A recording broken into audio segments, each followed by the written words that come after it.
নমস্কাৰ সকলোলৈকে ৰঙালী বিহুৰ শুভকামনা জনাই ভিডিঅ'টো আৰম্ভ কৰিবলৈ লৈছোঁ।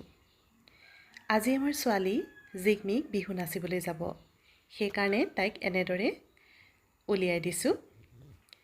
এয়া খোপা এটা বান্ধি দিছোঁ। তাইৰ চুলিখিনি অলপ কাৰ্লি হয়, সেইকাৰণে খোপা বান্ধিবলৈ সহজ।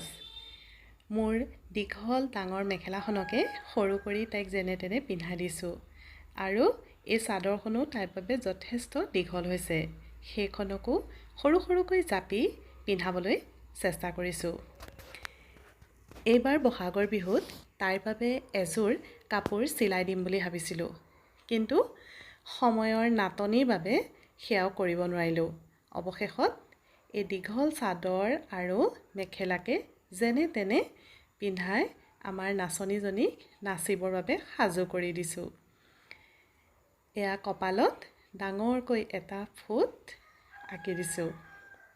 এয়া ফুট লৈ আমাৰ নাচনী নাচিবলৈ একেবাৰে সাজু। এয়া দেখিছেনে?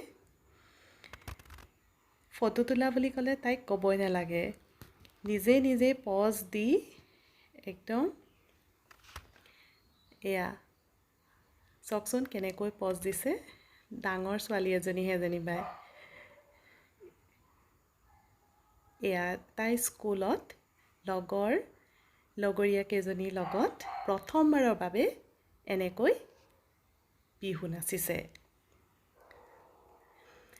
এই ফ্ৰকটো তাইক চিলাই দিছিলোঁ তাইৰ প্ৰথম বিহুত।